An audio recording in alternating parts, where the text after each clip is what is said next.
Hello everyone, welcome to Jurisedge Academy. Today we're going to talk about Prevention of Money Laundering Act and the ED. The ED has derived its power from the PMLA, and recently I hope you have seen in the various news channels, ED every day is making the news, making the headlines. So how it is getting so much power? Because recently many provisions from the Prevention of Money Laundering Act have been challenged and also which have been upheld in the case of Vijay Madanlal Choudhury versus Union of India. So we are going to talk about this judgment in length, and also we are going to talk about the other aspect of it. So let's start the video.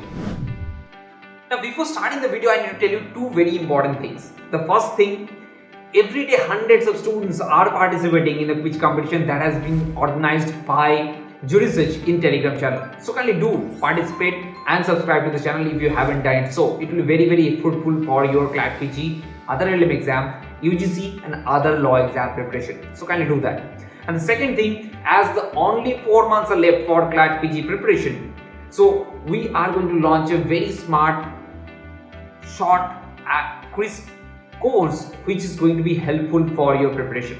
So stay tuned, you will be knowing about this particular course as well. So let's start the video talking about this Vijay Madanlal Choudhury case. Now before getting into the facts and issues of this case and the court's reasoning, let's understand what is ED, what is money laundering, what is PMLA, to make you understand better this court's reasoning. Now what is ED? Now you might be knowing ED very well recently. Now ED is the abbreviation of Directorate of Enforcement. Now ED has been formed in 1957. It's under the Finance Ministry, it's under the Department of Revenue. Now earlier days it used to look into the matter of foreign exchange, which is of civil nature, but then after the introduction of 2002 PMLA Act, Prevention of Money Laundering Act, it started looking into the cases of financial frauds and money laundering which were of criminal nature. Now what is PMLA Act then? The PMLA Act is just an act, Prevention of Money Laundering Act, to prevent the money laundering, and section 3 of this particular act talks about the money laundering. Now what is money laundering then? Money laundering is the process of concealing the origin of money which has been obtained from various illicit sources like drug trafficking, embezzlement, corruption, and converted into legitimate source. Now section 4 of the PMLA Act talks about the punishment, which is ranging from 3 years to 7 years depending on the gravity of the offences. Now this is talking about the PMLA, money laundering and all those aspects. Now let's get into the facts of the case. Now in the facts of the case, in the recent past, as I have already talked about, ED is in the news and various politicians, businessmen have been booked by the ED. Now 241 petitions have been filed against various provisions of the PMLA, and the reason is those provisions are not supportive of Constitution. Whether section 3, 5, 8, 24, 50, 45, 15, 19 are those provisions of PMLA Act are violative of Constitution or not. These are the issues that we are going to find out in this particular judgment. This particular various provision we are going to look into, and we are going to analyze whether it's actually supportive or not. Now let's start with the issues first. The issue, if we talk about the issue, there are various provisions have been talked about and discussed in this particular case at length, but as it's a 500-page judgment, we are going to be selectively taking down those issues and those sections which are very important for our consideration only, for our exam purpose and for our understanding. We're going to talk about section 3, we're going to talk about section 5, we're going to talk about 24, we're going to talk about 45 and 50. These are the provisions that we're going to talk about in length, whether they are being violative of Constitution or not, and whether they are sound enough to be upheld. We're going to talk about in details. Let's get into the court's reasoning. Now in the court's reasoning, first talk about the ECIR.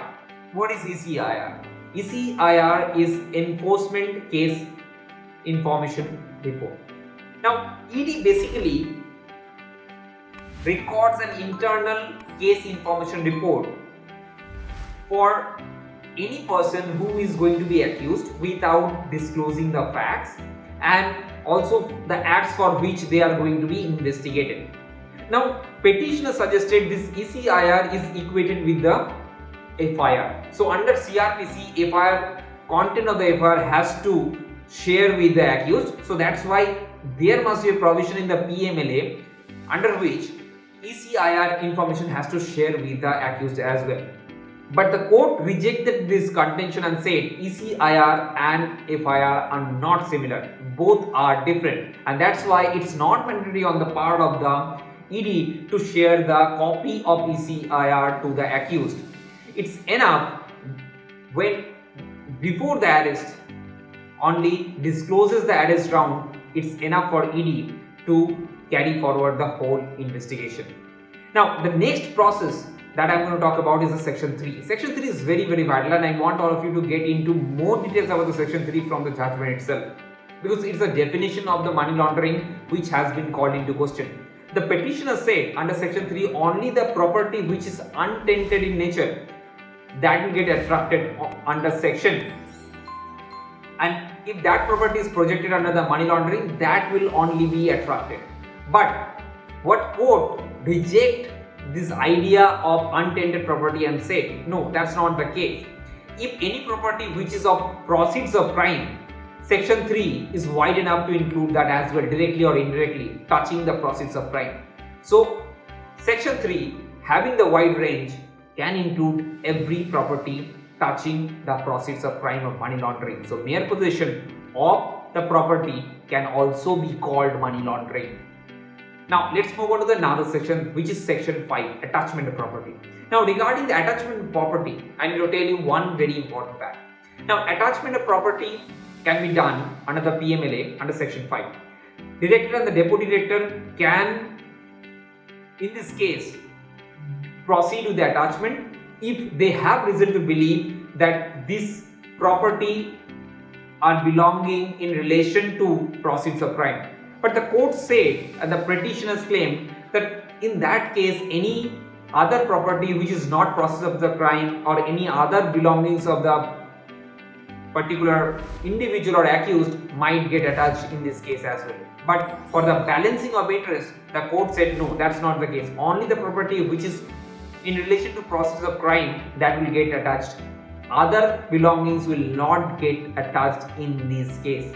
Okay, now let's move on to the section 24. Now section 24 talks about the burden of proof. In the criminal cases, generally burden of proof lies with the prosecution, but in this PMLA, the burden of proof lies with the accused, and petitioners claim it is violative of Article 14 because it is against the general criminal cases. But the court again rejected the idea and said no, that's not the case. There are various statutes like NDPS, like Customs Acts, which talk about and which basically says the prosecution, the burden of proof lies with the accused. So absolutely fair in the case of PMLA as well. And also what PMLA is sought to achieve, that there is reasonable nexus between the action and the purpose, right? Now let's move on to the section 50. Now section 50 talks about the confessional statement to the ED. Now as you people know, Article 20 subclause 3, I mean to say, where the right against self-incrimination is there. Also section 25 of the Indian Evidence Act, which basically talks about that any confession to the police officers will not be admissible in the court of law.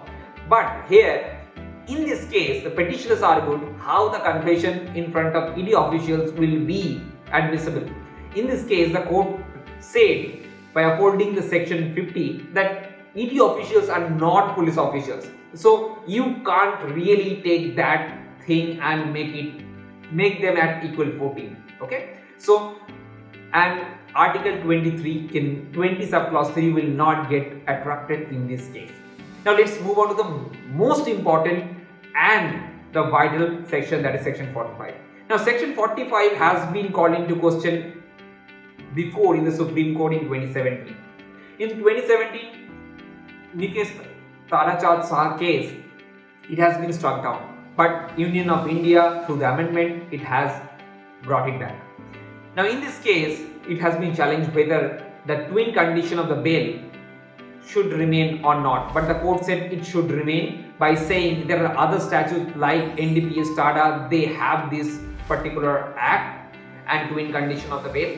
That's why it is absolutely valid. And also in Kartar Singh case, in relation to TADA, twin conditions have been upheld. So both the cases suggested and basically approved the idea of twin condition of bail, which must be decided right now in relation to PMLA. So if you want me to make this twin bail condition video again in relation to how the Nikesh Tarachatsa case in 2017, this twin bail condition have been struck down, again it have been revived, and then again now it has been upheld again in this case, and also this twin bail condition has been brought back into the act by the amendment via Finance Act, which has been also the case of Supreme Court, which hasn't been decided in this PMLA judgment, which is going to be decided by another bench very soon. So if you want me to discuss in regards to that, I'll make another separate video to make you understand all those aspects of twin bail condition, which is very, very important. Okay, so comment below if you want me to discuss that thing also. So this is, in general, I talked about the PMLA judgment. If you like this video, just don't forget to share this video to your other fellow friends, and don't forget to subscribe to the channel, give it a thumbs up. Okay, and in the conclusion I might say that though this judgment, the PMLA provisions have been upheld, okay, but one very important thing that you need to understand, current government is using various acts like PMLA and the UAPA. They are using it as a sword against the opposition leaders, and they are using it. Okay, I'm not blaming anyone, I'm not against anyone, it's how they are doing the things, how they are playing the things. And recently Advocate Dushyant Dave also said this PMLA judgment is one of the darkest event in the Supreme Court history in the recent past. Okay, so might be there are separate provisions, there are various things that might be called into question here. So what do you think? So please let me know in the comment box what you think about different provisions and different question regarding the PMLA, if you have any. And until then, if you haven't subscribed to the channel, do subscribe. We come up with various recent legal news videos and also recent judgment, and also CLAT Pigeon, which is in preparation. Subscribe to the channel, hit the bell icon, and also don't forget to give it a thumbs up. Okay, thank you. See you in the next video, and bye bye, and happy Independence Day to all of you.